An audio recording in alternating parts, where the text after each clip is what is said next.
আমন্ত্রণ জানাচ্ছি আপডেট সংবাদে। শুরুতেই জানিয়ে দিব গুরুত্বপূর্ণ শিরোনাম, এরপরেই থাকবে বিস্তারিত। নেতানিয়াহুকে মেরে শহীদ হতে চেয়েছিলেন বৃদ্ধা, তার আগেই গ্রেফতার। এদিকে সিরিয়ায় অস্ত্র গোদামে ভয়াবহ বিস্ফোরণ, বহু হতাহত।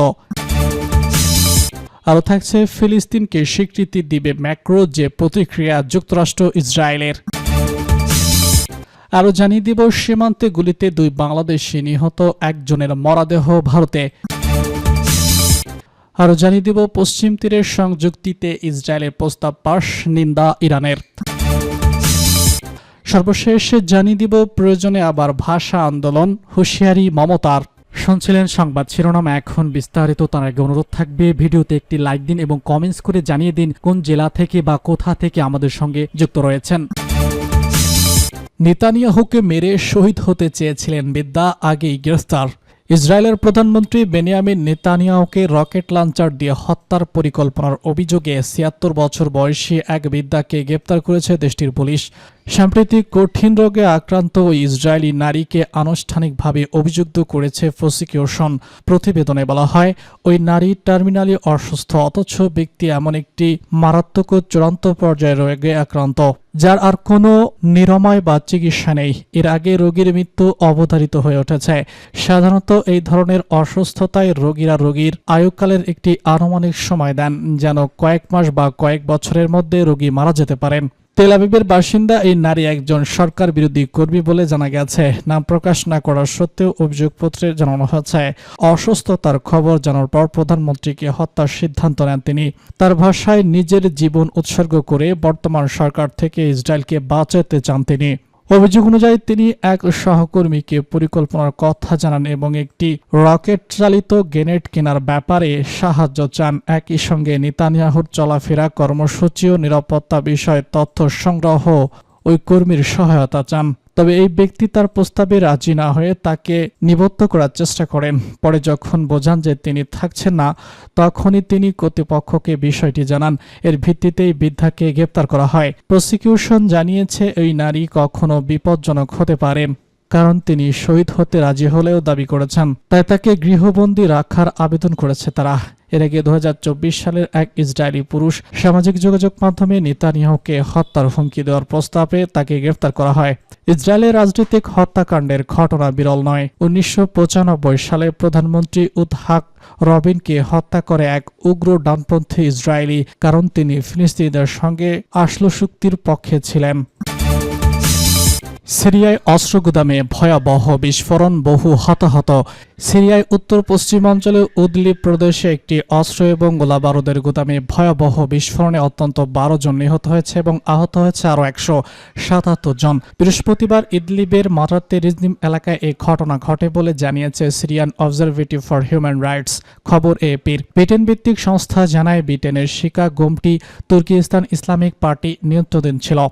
ধারাবাহিক বিস্ফোরণে ঘটনাস্থলে নারী এবং শিশু সহ ১২ জনের মৃত্যু হয়। টিআইপি মূলত উইঘুর যোদ্ধাদের নিয়ে গঠিত একটি দল, যারা সিরিয়ার বিদ্রোহী নিয়ন্ত্রিত ইদলিব এলাকায় সক্রিয় এবং বাশার আল আসাদের সরকারের বিরুদ্ধে লড়াইয়ে অংশ নেয়। সিরিয়ার স্বাস্থ্য মন্ত্রণালয় সরকারি বার্তা সংস্থা সানার বরাতে জানায়, বিস্ফোরণে ৭ জন নিহত এবং ১৫৭ জন আহত হয়েছে। হতাহতের অনেকের অবস্থা আশঙ্কাজনক। ঘটনার পরপরই দেশটির স্বাস্থ্য মন্ত্রণালয় এক বিবৃতিতে জানায়, বিস্ফোরণের কারণ অনুসন্ধানে তাৎক্ষণিক ও গভীর তদন্ত শুরু হয়েছে। পাশাপাশি দায়ীদের দ্রুত আওতায় আনা হবে বলে আশঙ্কা করা হয়। মন্ত্রণালয় আরও জানিয়েছে, ভবিষ্যতে এমন ঘটনায় পুনরাবৃত্তি রোধে প্রয়োজনীয় নিরাপত্তামূলক ব্যবস্থা নেওয়া হচ্ছে। ফিলিস্তিনকে স্বীকারোক্তি দেবে ম্যাক্রো, যে প্রতিক্রিয়া যুক্তরাষ্ট্র ইসরায়েলের। ফরাসি প্রেসিডেন্ট ইমানুয়েল ম্যাক্রো আনুষ্ঠানিকভাবে ফিলিস্তিনি রাষ্ট্রকে স্বীকারোক্তি দেওয়ার সিদ্ধান্তের নিন্দা জানিয়েছে যুক্তরাষ্ট্র এবং ইসরায়েল। মার্কিন পররাষ্ট্রমন্ত্রী ম্যাক্রো রুবিও ফ্রান্সের এই পদক্ষেপকে ৭ অক্টোবরের হামলার শিকারের মুখে চপেটাঘাত বলে অভিহিত করেছেন। অন্যদিকে ইসরায়েলি প্রধানমন্ত্রী বেনিয়ামিন নেতানিয়াহু বলেছেন, তিনি ফিলিস্তিনি রাষ্ট্রের স্বীকৃতি সন্ত্রাসকে পুরস্কৃত করা এবং ইসরায়েলের অস্তিত্বের জন্য হুমকি। বুধবার রাতে ফরাসি প্রেসিডেন্ট ইমানুয়েল ম্যাক্রো বলেন, প্যারিস জাতিসংঘের সাধারণ পরিষদের সেপ্টেম্বর অধিবেশনে আনুষ্ঠানিকভাবে ফিলিস্তিন রাষ্ট্র স্বীকারোক্তি দেবে। তার মতে আজকের সবচেয়ে গুরুত্বপূর্ণ বিষয় হল গাজায় যোদ্ধাদের অবসান ঘটানো এবং বেসামরিক নাগরিকদের ত্রাণ প্রদান করা। ফরাসি প্রেসিডেন্ট ফিলিস্তিনের প্রতিরোধ আন্দোলন হামাসের নিষ্করণ নিশ্চিত করার পাশাপাশি গাজায় নিরাপত্তা এবং পুনরুদ্ধার নিশ্চিত করার প্রয়োজনীয় উপর জোর দিয়েছিলেন। ম্যাক্রো বলেছে, অবশেষে আমাদের ফিলিস্তিন রাষ্ট্র গড়ে তুলতে হবে। হামাসকে নিরস্ত্রীকরণ ও ইসরায়েলকে সম্পূর্ণরূপে স্বীকৃতি দিয়ে এর কার্যকারিতা নিশ্চিত করতে হবে। এর আগে গত 19 এপ্রিল ম্যাক্রো ঘোষণা করেন, ফ্রান্স জুন মাসে ফিলিস্তিন রাষ্ট্রকে স্বীকৃতি দিতে পারে। ম্যাক্রোর এই পদক্ষেপের বিরোধিতা করে মার্কিন পররাষ্ট্রমন্ত্রী মার্কো রুবিওটিকে একটি বেপরোয়া কেবল হামাসের আচরণের জন্য বলে অভিহিত করেছেন। সামাজিক যোগাযোগ মাধ্যম এক্সে রুবিও লিখেছে, যুক্তরাষ্ট্র ইমানুয়েল ম্যাক্রো জাতিসংঘের সাধারণ অধিবেশনে ফিলিস্তিনি রাষ্ট্রকে স্বীকৃতি দেওয়ার পরিকল্পনাকে দৃঢ়ভাবে প্রত্যাখ্যান করে। এই বেপরোয়া সিদ্ধান্ত কেবল হামাসের প্রচারণার জন্য এবং শান্তিকে পিছিয়ে দেওয়ার জন্য। এটি 7 অক্টোবর ভুক্তভোগীদের মুখে চপেটাঘাত। ম্যাক্রোর এই ঘোষণায় ইসরায়েলি প্রধানমন্ত্রী বেনিয়ামিন নেতানিয়াহু ক্ষোভ প্রকাশ করে বলেছে, এই পদক্ষেপ গাজা যেন হয়ে ওঠে তেমনি আরেকটি ইরাকি প্রক্সি তৈরির ঝুঁকি, যা ইসরায়েলকে ধ্বংস করার জন্য একটি লঞ্চ প্যাড হবে, এর পাশে শান্তিতে বসবাস করার জন্য নয়। অন্যদিকে সামাজিক যোগাযোগ মাধ্যম ফক্সে ইসরায়েলি প্রতিরক্ষামন্ত্রী ইসমাইল কার্টজ লিখেছেন, আমরা এমন একটি ফিলিস্তিনি সত্তা তৈরি করতে দেব না যা আমাদের নিরাপত্তায় ক্ষতি করে, আমাদের অস্তিত্ব এবং ঝুঁকির মধ্যে ফেলে এবং ফিলিস্তিনি ভূমিতে আমাদের ঐতিহাসিক অধিকার লঙ্ঘন করে। এই গুরুতর হুমকি প্রতিরোধে আমরা সকলেই ঐক্যবদ্ধ।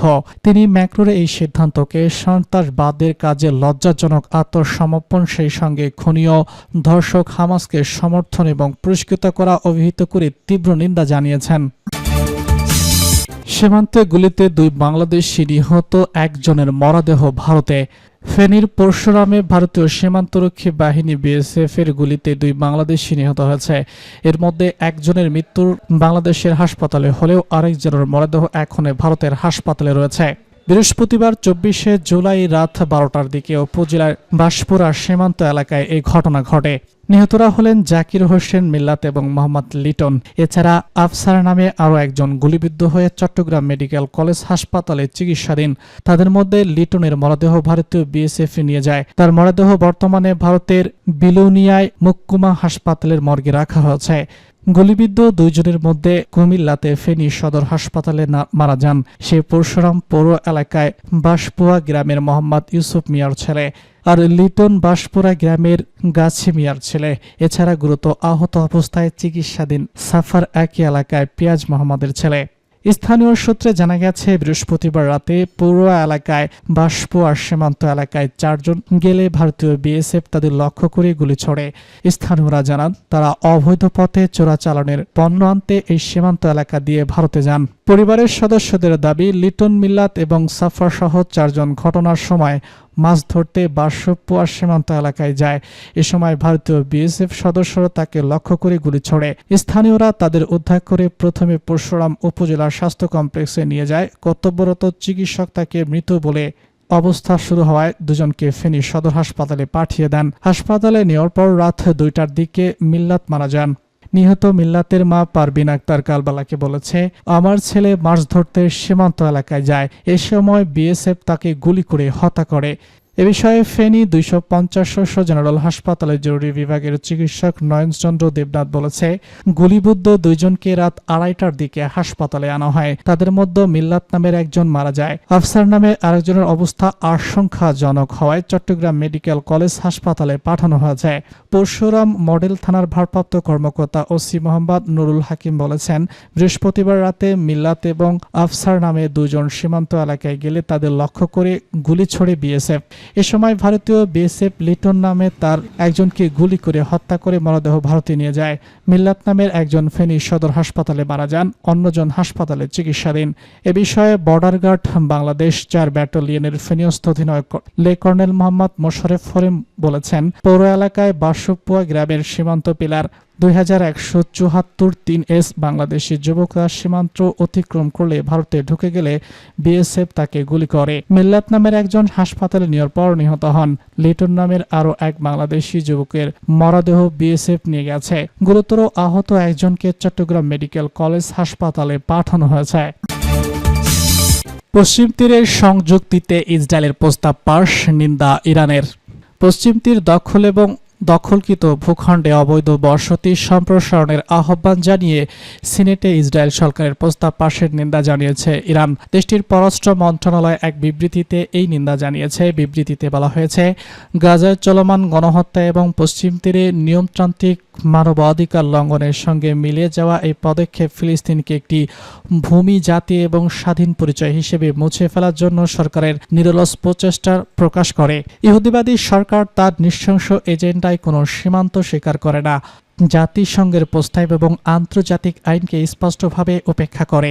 এতে আরও বলা হয়েছে, ইসলামী প্রজাতন্ত্র ইরান সব জাতি এবং আন্তর্জাতিক সংস্থাকে ফিলিস্তিনি জনগণের আত্মনিয়ন্ত্রণের অধিকারকে সমর্থন করা এবং দখলদারিত্ব ও বর্ণবাদ থেকে তাদের মুক্ত করার জন্য তাদের আইনি, নৈতিক এবং রাজনৈতিক বাধ্যবাধকতা পালনের আহ্বান জানিয়েছে।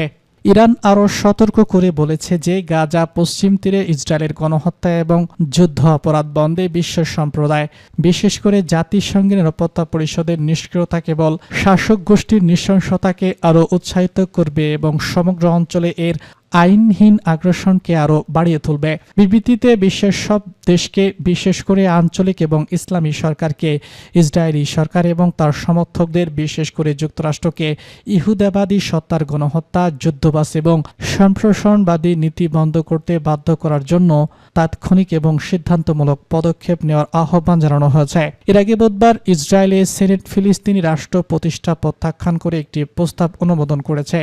এতে যুক্তি দেওয়া হয়েছে যে ফিলিস্তিনি রাষ্ট্র প্রতিষ্ঠা ইসরায়েলের জন্য স্বস্তিগত বিপদ ডেকে আনবে। পরে অধিকৃত পশ্চিম তীর এবং জর্ডান উপত্যকায় অন্তর্ভুক্তির পক্ষে ভোট দেওয়া হয়। প্রয়োজনে আবার ভাষা আন্দোলনের হুঁশিয়ারি মমতার। প্রয়োজন হলে আবার ভাষা আন্দোলন হবে বলে হুঁশিয়ারি দিয়েছে পশ্চিমবঙ্গের মুখ্যমন্ত্রী মমতা বন্দ্যোপাধ্যায়। তিনি বলেছেন, তবুও ভাষাকে রক্ষা করবই। ভারতীয় বাংলা চলচ্চিত্রের মহানায়ক উত্তম কুমারের মৃত্যুবার্ষিকী উপলক্ষে বৃহস্পতিবার কলকাতায় ধনধান্য পুষ্পে ভরা আয়োজিত এক অনুষ্ঠানে বাংলা ভাষার উপর নেমে আসা ভাষা সন্ত্রাস নিয়ে সরব হয়ে এসব কথা বলেছে পশ্চিমবঙ্গের মুখ্যমন্ত্রী। মমতা বন্দ্যোপাধ্যায় বলেছে, মহানায়ক উত্তম কুমার আমাদের সবার প্রাণের মানুষ, আমাদের দেশের গর্ব, জাতির গর্ব, সংস্কৃতির গর্ব। প্রতি বছর এই দিনে আমরা তাকে স্মরণ করি। তার ভাষায় বাংলা সাহিত্য, সংস্কৃতি জাতির মেরুদণ্ড। শিশুরা যেমন প্রথম মা বলতে শেখে, সেরকম আমরা মাতৃভাষায় কথা বলি, শিখি। সেই বাংলা ভাষার উপর আজ ভাষা সন্ত্রাস চলছে।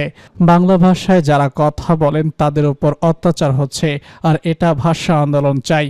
আরেকটা ভাষা আন্দোলন চাই, সমাজকে জাগ্রত করতে হবে। মুখ্যমন্ত্রী জানান, সংখ্যায় নিরীক্ষে বাংলা ভাষা সারা পৃথিবীতে ৫ম স্থান রয়েছে, এশিয়ার ২য় স্থানে। বিশ্বে প্রায় ৩০ কোটি লোক এই ভাষায় কথা বলেন, অথচ এই ভাষায় কথা বলার জন্য জেল খাটতে হচ্ছে।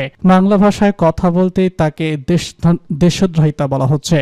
এ সময় বাংলা চলচ্চিত্র গানের পাশে দাঁড়ানোর কথা দিয়ে মমতা বলেন, বাংলা ভাষাকে অপমান করবেন না, অন্য ভাষাকে অসম্মান করতে বলছি না, কিন্তু বাংলায় যারা গান গাইছেন, কাজ করছেন, তাদের একটু বেশি গুরুত্ব দিন।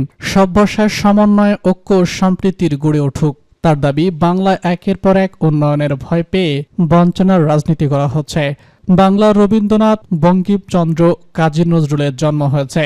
বাংলা থেকেই লেখা হয়েছে জাতীয় সঙ্গীত। বাংলার স্বাধীনতার জন্য লড়াই হয়েছে, নবজাগরণ হয়েছে বাংলা থেকেই। সেই ভাষার উপর সন্ত্রাস চলছে কেন, প্রশ্ন রেখেছে মমতা বন্দ্যোপাধ্যায়।